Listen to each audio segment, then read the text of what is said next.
Hey everybody, welcome to the Rundown with Ramon. My name is Ramon Ray, publisher of zoneofgenius.com, and today I get to have an amazing discussion with Ashish Gupta, who's the founder of ScaleUpExec, and he'll talk to us more about that, but a fractional COO company. But more importantly for today's company, I really hope to get out of Ashish really how we can scale to 8 or 9 figures. Is that really possible? I thought it was just like six-figure, where's Nirvana? How we can scale our businesses and take it to the next level. And again, I want to give full honor to Bitdefender. I was recently appointed Ashish to Bitdefender's small business ambassador, and we always tell the entrepreneurs and small business owners we work with to make sure they're secure and to make cybersecurity a priority. So this episode is brought to you by Bitdefender. So with that, Ashish, welcome and thanks for being here on the Rundown with Ramon. I hope you're well and doing good. Yeah, thanks for having me. I was really looking forward to this conversation. I am as well. So let's just dive in before we get to know a bit about more about you and what you've done and where you're going and about Scale Up Exec. I just was curious this aspect of scaling, which is part of your company's name. What have you learned? And again, feel free to always reposition my questions however you want, but you have the small business I work with that's trying to get over 100,000. They're trying and people thought that was it. I've been in coaching programs, reset my point of view like, no, because I've built companies that evaluation there can get over 1 million, but it is tougher. That's like people say over 100,000 is one thing, but over 1 million, but you're talking about 8 or 9 figures. So what have you learned, like Ramon, if you had to distill it? What are the companies and the leaders doing who are doing this? What's that secret sauce? Yeah, firstly, I think even before answering that, it's probably better to answer for each person, what is it that they truly want? Because I've heard that pretty much everybody feels that they want to grow their business. They want to scale at a certain level. But that's just because that's what they hear everybody else saying and wanting to do. But if you dive deeper into every entrepreneur and you ask them, what is it that they really want? Most people actually don't really want to scale their business. Mm, They'd be happy if the business stabilizes, gives them good cash flow, maintains their lifestyle. Because scaling a business takes a different set of mental energy, physical energy, emotional stability, financial investment. You have to put a lot more of yourself into scaling a business than to have a business that is stable or steady. And even being stable or steady itself is not a trivial task. right. You can't keep copying, pasting things day after day and expect that it's going to stay stable and keep on working. At some point, things will break and change, whether that's Mm. new competitors come in, your customers want something different. So even just staying stable takes a lot of energy and strength. But scaling to the next level, I think it's a whole different order of investment in yourself. And so, firstly, I think it's important to make sure you really want that. That's what you desire in your life. And if you know very clearly that, yes, I desire that, and I'm willing to put in the investment of mental space, energy, time, finances, whatever else is needed, then there's a better chance of you being able to get there. So I think that's one of the first frames that's needed, at least from what I've seen. And then No, I now, love that. secondly, as you get to different levels of Mhm. magnitude in your business, there's always going to be plateaus. So there will be, it's like step functions. You walk Mhm. up one step, and then now to get to the next step, it takes a bit of rethinking, or not even a bit, sometimes a lot of rethinking in terms of how you think, in terms of how you utilize your time, in terms of who you surround yourself with in your company. And a lot of times, one of the first big hurdles is when somebody who's like a solopreneur or has like just a couple of people in their team shifts from that into now having a next order of magnitude team where they feel comfortable and can trust in delegating things that have been on their plate to others that are sometimes more skilled than them in those areas or allow you to take your mind into doing the work that actually needs to be done by a CEO. So I think that's actually one of the first steps and hurdles that a lot of people have difficulty getting over is like they're used to doing all the bookkeeping, they're used to doing all the sales, they're used to doing everything, hands in everything. And now extrapolating yourself from that and having the trust and comfort to allow others to come in and even investing in your finances of your business to allow others to come in so that you could now refocus your time into scaling and growth. That's like the next step. And then thereafter, there's like step after step, as the business keeps on evolving. So um, start one step at a time. First start with yourself, then now get to the next level of delegation, and then now after delegation, there's going to be many more steps thereafter. is it fair to say in this question, Ashish, I'm not even sure how to ask, but to your point, I'm going to go in reverse order. I have so many questions to ask you, so let's get ready. But for the company, for the owner, let's talk owners and founders. Not that you have to be an owner or founder. You could be CEO of a company you didn't found, but you'll help me educate me through that. But the point is, for the founder, am I hearing you say, or and maybe I've heard incorrectly, or that's not, I'm interpreting it wrong, that you have to be willing to be able to be a CEO. And I understand that's managing people, that's delegation, that's running at a high level the company, and give up then, but I really love fabric and design.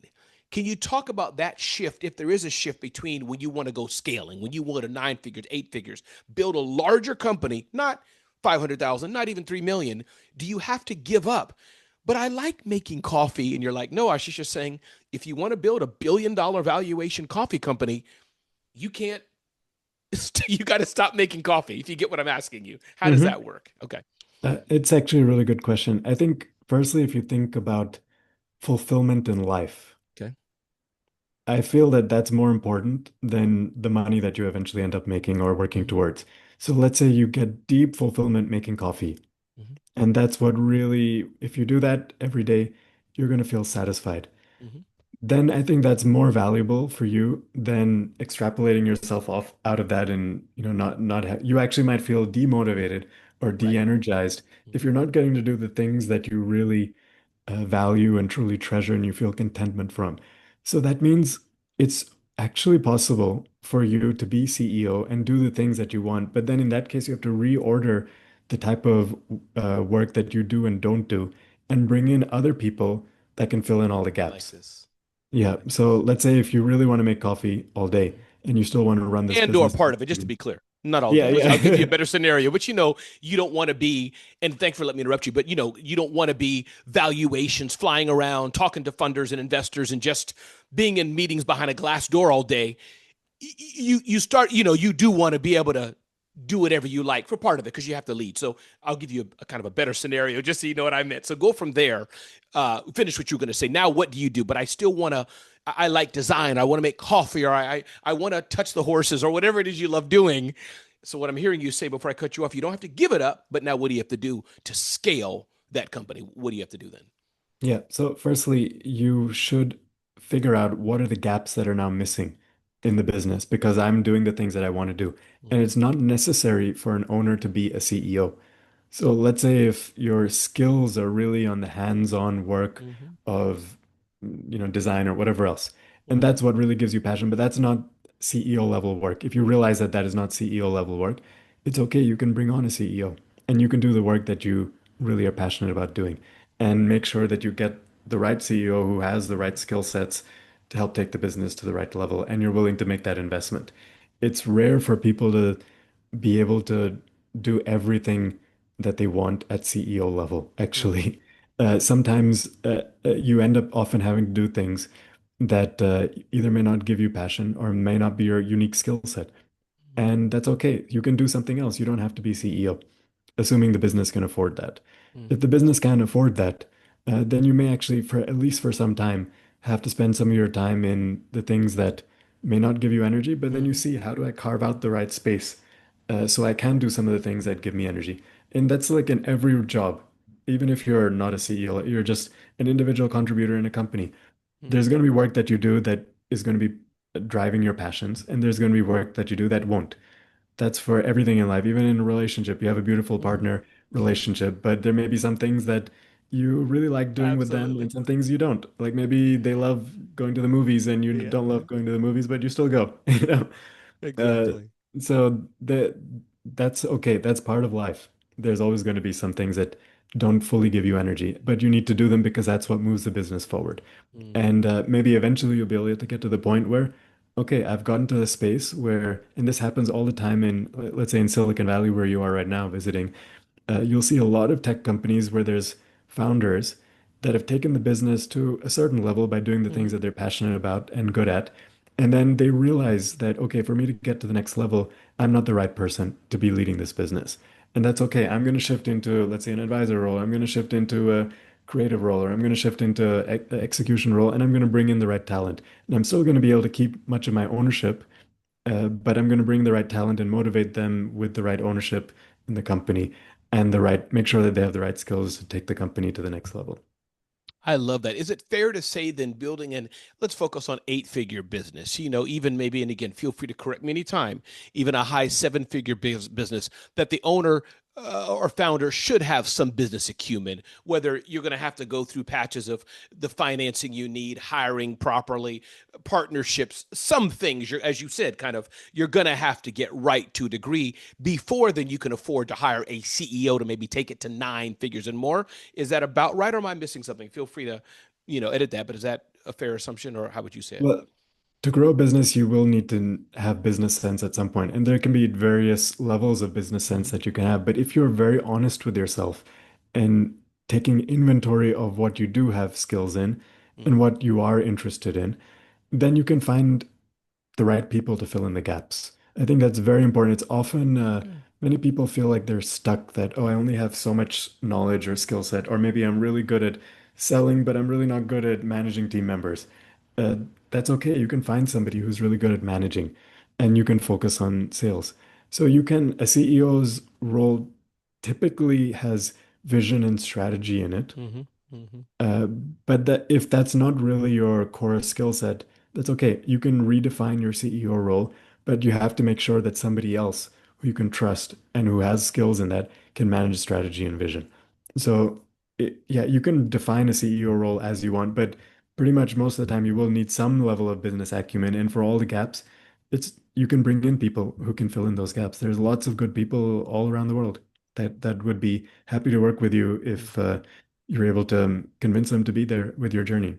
Which is, I'm assuming, what Scale Up Exec can help with, and I'll get there in a minute. But is that correct? Scale Up Exec is that, and I think it's fractional COOs, which is, you know, president, executive, whatever it is, but it's a senior leader to help the visionary scale. Is that correct? Exactly. Or And we're okay, specifically focused on small, medium-sized businesses okay. because I found that in this space, like let's say you're a half a million a year business all the way up Mm-hmm, to, let's say, 30 million a year business, and maybe okay. you're not in a sexy industry like tech. In Mm-hmm, a sexy industry like tech, it's sometimes easier to get access to top tier talent, even if you're pre-revenue or you're still small. mm-hmm, But for many traditional industries, let's say e-commerce, medical practices, law firms, mm-hmm, retailers, so there's so many quote unquote traditional businesses. For them to get access to really top tier talent is tough. Nobody will want to come and work for less than 100 or 200 million a year business if they've time and again scaled businesses to eight, nine figures and they've got, a lot of experience under their belt. But on the fractional model, where you have somebody that level, that's working for three or four different companies at the same time. Now, numbers work out, compensation works out, and actually for this type of COO who's that skill level, it's really exciting for them because in a small, medium-sized business, they can move the needle very fast and they can see impact really, really quickly. So for them, it's actually really exciting to work in the small, medium-sized business space while compensation all works out for them. Can you give me an example, Ashish, of what do you're at a, and feel free to pick another scenario. $2 million business. I think that's small enough. Let's take that number. And you want to grow. What do you have to have before you're ready to hire that person to help you scale it? Or what don't you have to have? And often I like to put my foot in my mouth. So I wonder, do you need to have the flywheel built? Jim Collins talks about does there have to be some level of traction? You're past the stage of figuring out, are we selling coffee or tires? You kind of be pet, or could it be there? Help me paint a picture. Maybe give me one or two or three scenarios of here's kind of what you really need to have, or maybe you don't, if the question makes sense. Yeah, yeah. I'll give Okay. you one example of one of our current clients. Okay. When they joined us, they were around 1 million a year in revenue, Mm-hmm. and it was about four or five people in the company. They're in the Mm-hmm. commercial real estate space, and the sales for this company had all come through personal network of the CEO. Typical. Mm. Yeah, it's very typical. Mm-hmm. And so he had done actually reasonably well to get it to around 1 million a year in revenue, Mm-hmm. but he couldn't really get it much beyond that. And so Mm-hmm. he brought us in as a fractional COO. Mm-hmm. And one of the first things we realized is 70% or 60% of his business was coming from one of his close Mm-hmm. connections. And then there was maybe just a handful of other customers that kept on coming back again and again. Mm-hmm. So let's say if that one customer left, this whole business would evaporate. Or let's say, and he was actually already getting to that point where his network was pretty much tapped out. That's right. So now where else can you go? So that was one of the first things that we did is to try and avoid this massive risk factor in his business. And also just to get to the next level, we had to get beyond his personal network. So Hmm. immediately we came up with a bunch of hypotheses of first understanding who are his potential prospective customers, then where do these prospective customers hang out, whether it's Hmm. online or offline. And then how do we reach them in all these places they hang out? So we build out all these interesting mechanisms of sales, like Hangout maps. yeah. So we went through we developed a whole bunch of tests for the span of 2 months Hmm.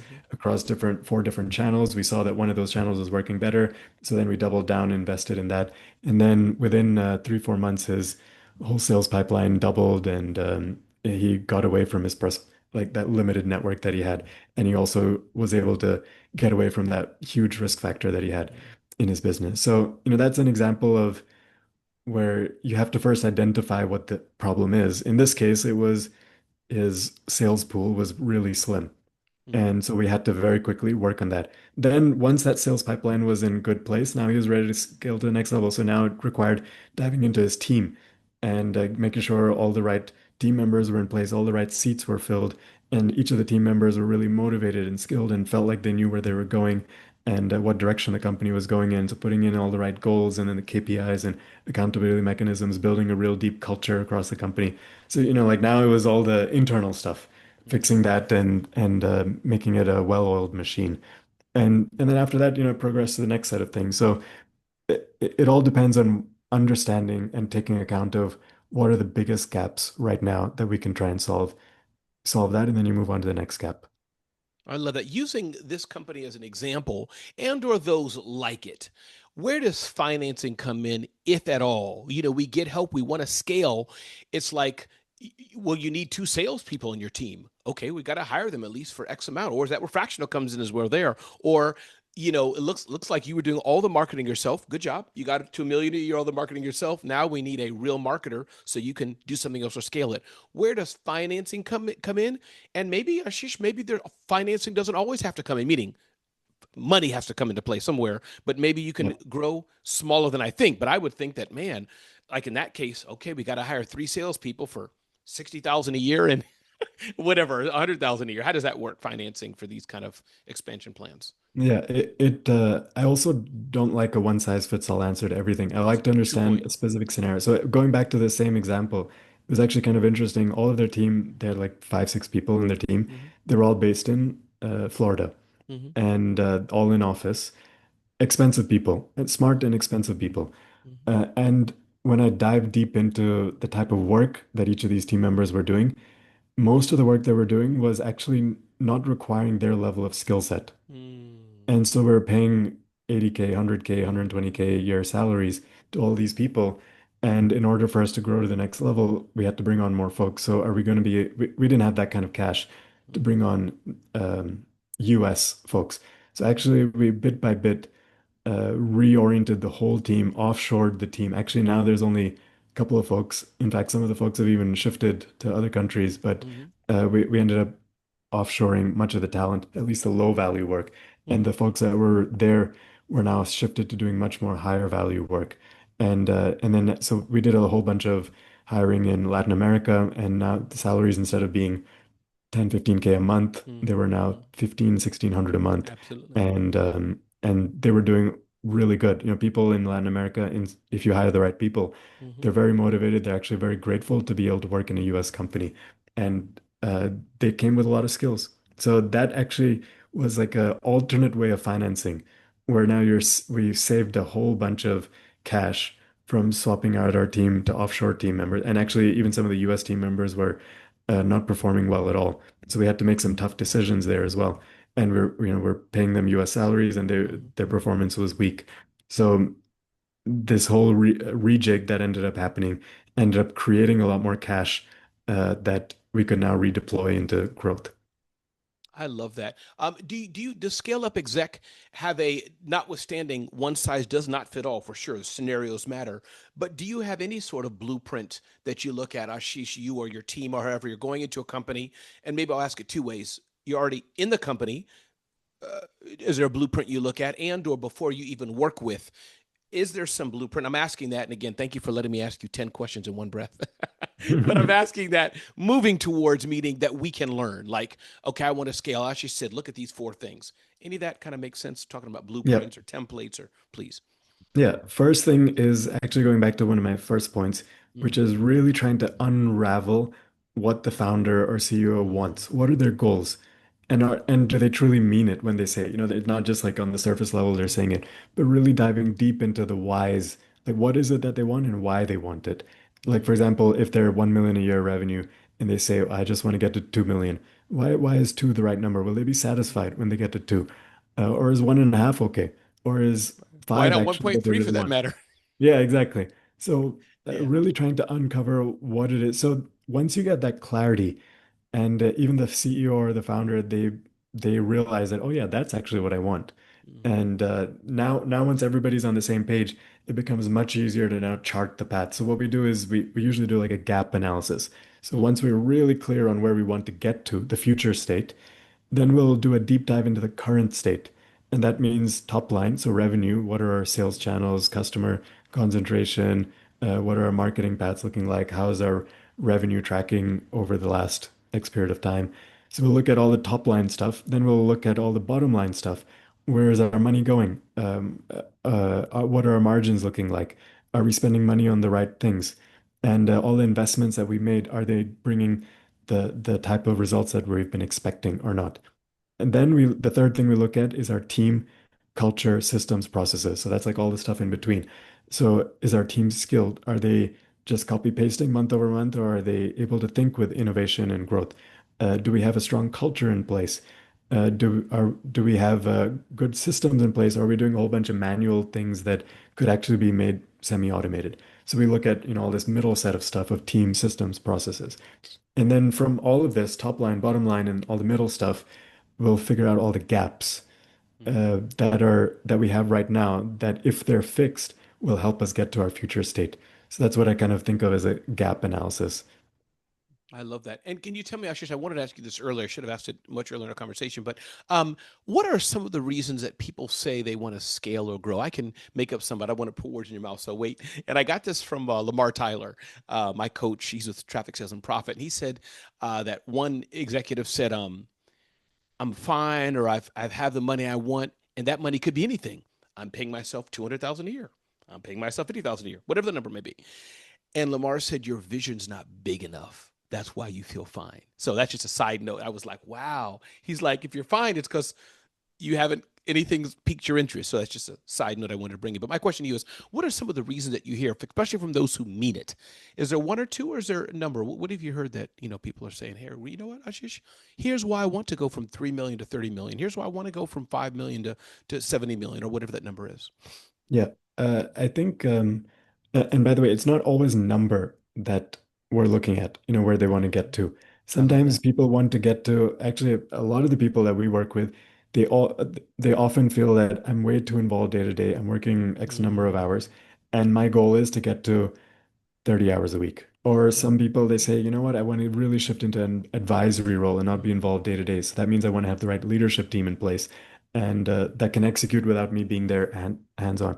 So actually, the dollar number is actually a minor set of cases. mm. Much of the time, what people are looking for is a life situation.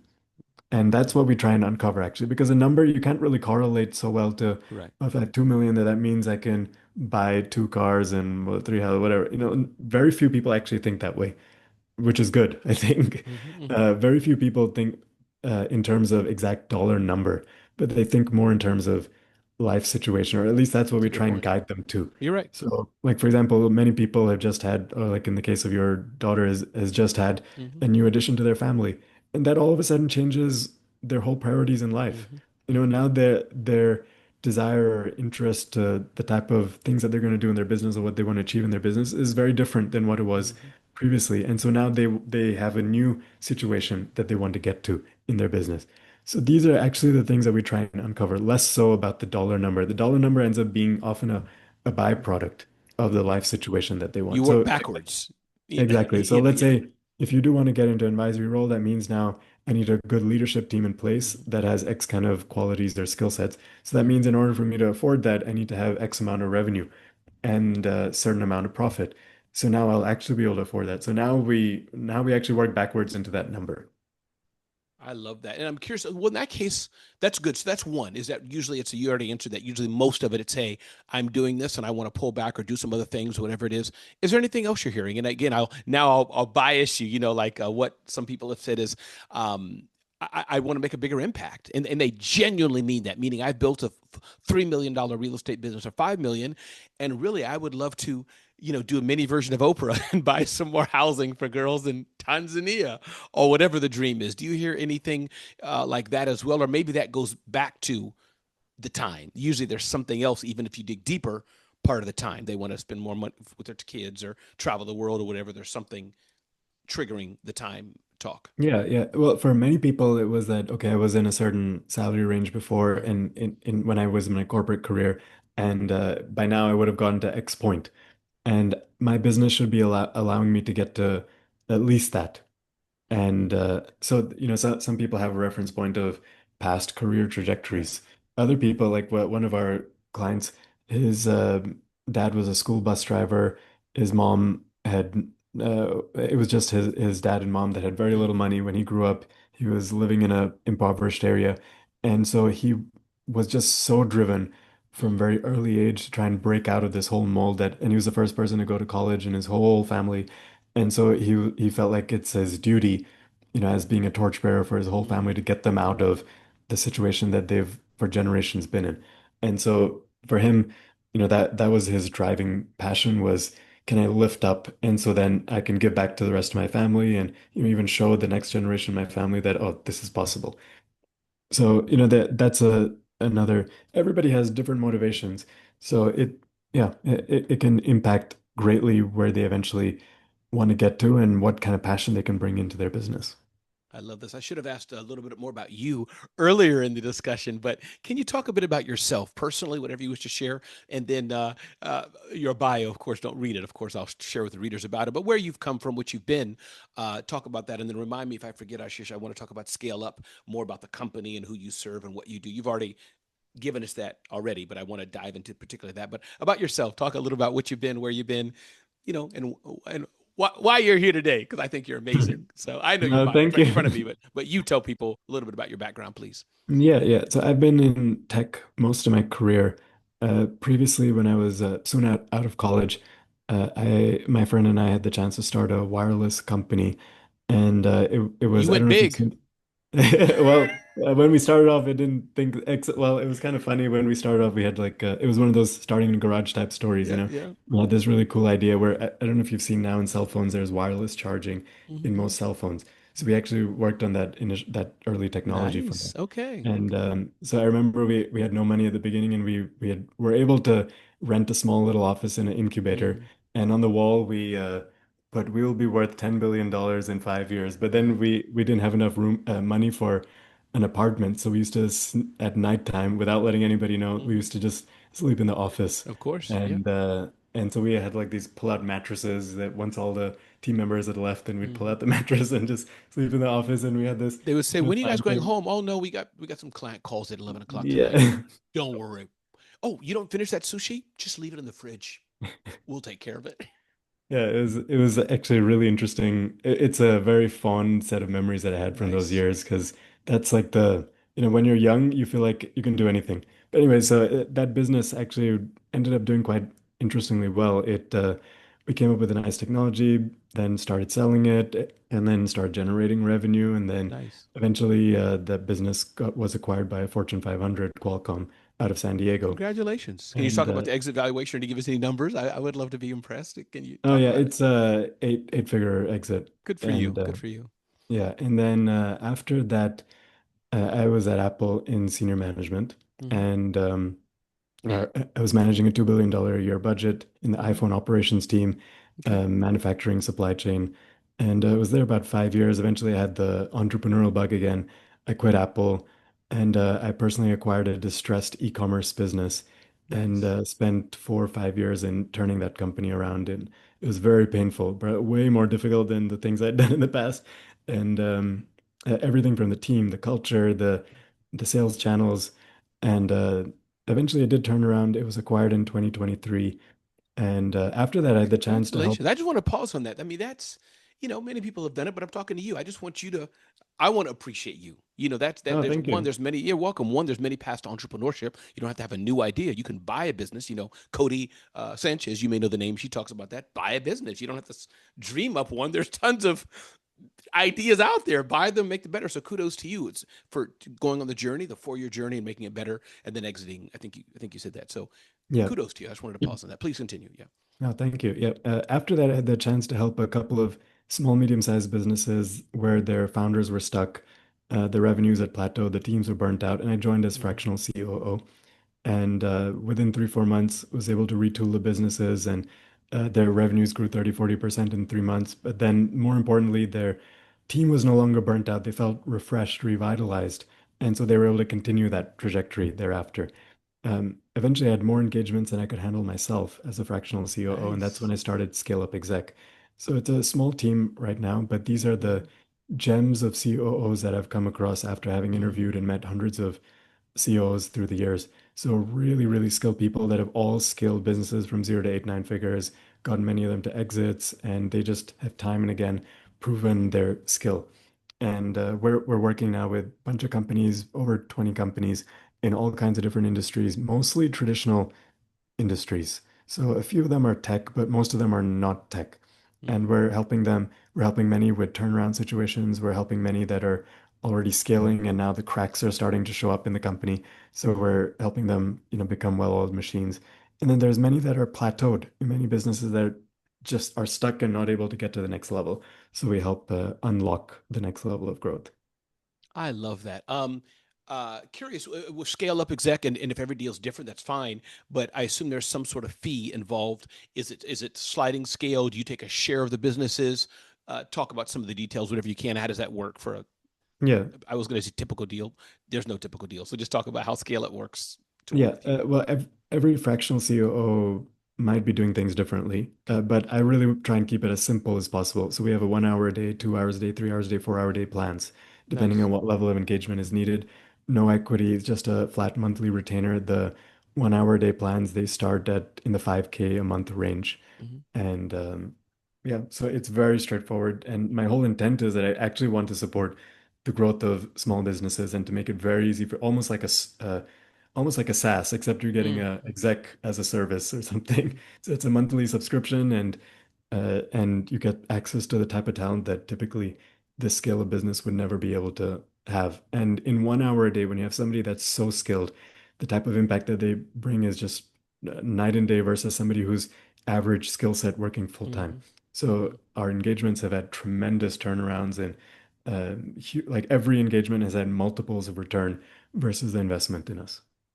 I love that. And I'm curious, how does that work? Like, I hire, Johnny of Scale Up Exec through you.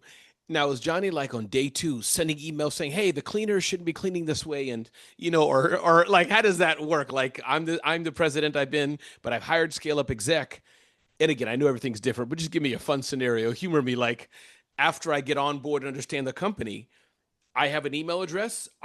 Nobody even knows I'm fractional, as it were. I'm with Laundromat Inc. and I'm yeah, how does it work? Give me some Yeah. scenarios with what you would not do or definitely what we do. Help me understand that. Yeah. So first is that the intent is it should not feel like we're contractors or external people Mm-hmm. or even part-time. Okay.